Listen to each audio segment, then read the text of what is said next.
लते हाँ बिछा दे न वो, बत्ती लते हाँ बुझा दे न वो। खटिया लते हाँ बिछा दे न वो, बत्ती लते हाँ बुझा दे न वो। खिड़की में पर्दा लगा देना रे, ताला में चाबी लगा देना रे।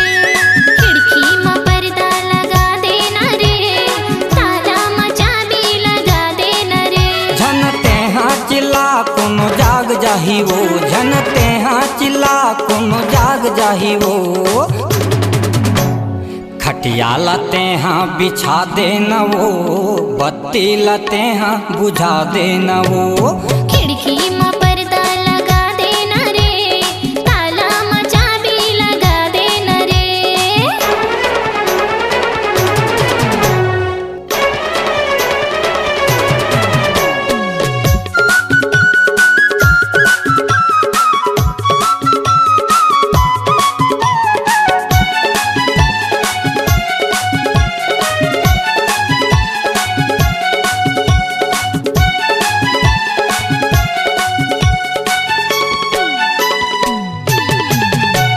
नाजुक हवा तोर ऊंची कमरिया, गर्दन पहना हूँ धीरे धीरे जहुरिया।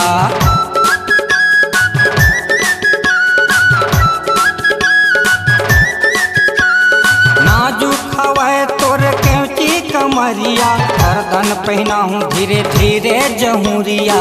गर्दन पहना हूँ धीरे धीरे जहुरिया। धर ले न गोरी मोर बाहें लावो, हे रेनू चटक के देखर दे रे। अतका झमते हाँ सताए करो। खिड़की में पर्दा लगा देना रे, ताला में चाबी लगा देना रे।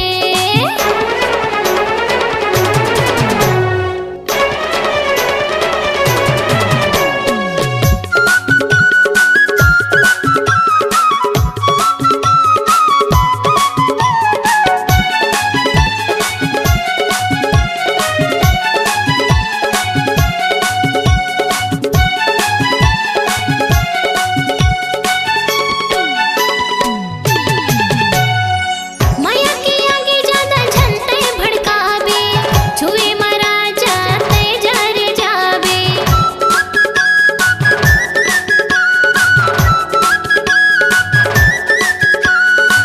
माया के आगे ज्यादा झनते भड़कावे, छुए मरा जाते जर जावे। छुए मरा जाते जर जावे। कन्हा ममल हम लगा देवे जी, ए छत्रपा धीरे धीरे ते हाथ दबा दे बिना।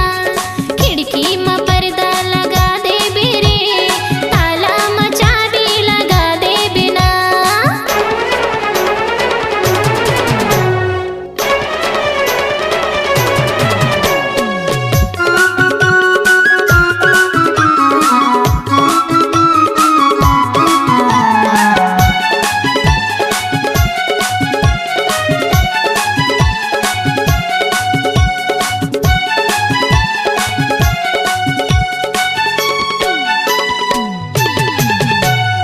अब नहीं सहावे गोरी माया के आशा, आ जल्दी आ मोर बहिया में आ जा।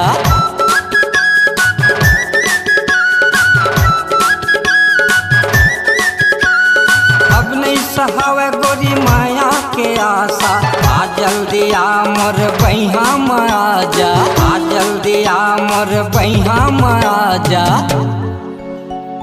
ऊँटे ऊँटे सटा लेना वो,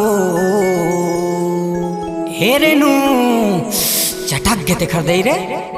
माया के इंजन लगा लेना वो, खटिया लते हाँ बिछा दे न वो, बत्ती लते हाँ बुझा दे न वो। झनते हाँ चिल्ला कोनो जाग जाही वो, झनते हाँ चिल्ला कोनो जाग जाही वो।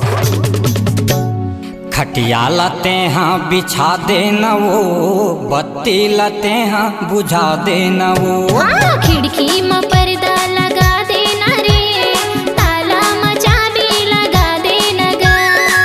खटिया लते हाँ बिछा देना वो, बत्ती लते हाँ बुझा देना वो। खिड़की में पर्दा लगा देना रे, ताला में चाबी लगा देना रे। जल्द ही आपके नजदीक आ रहे हैं छत्तीसगढ़ का किशोर कुमार भाई छत्रपाल चंद्राकर का नया एल्बम करके 16 सिंगार। कार्यक्रम हेतु संपर्क करें 9926163501 पर।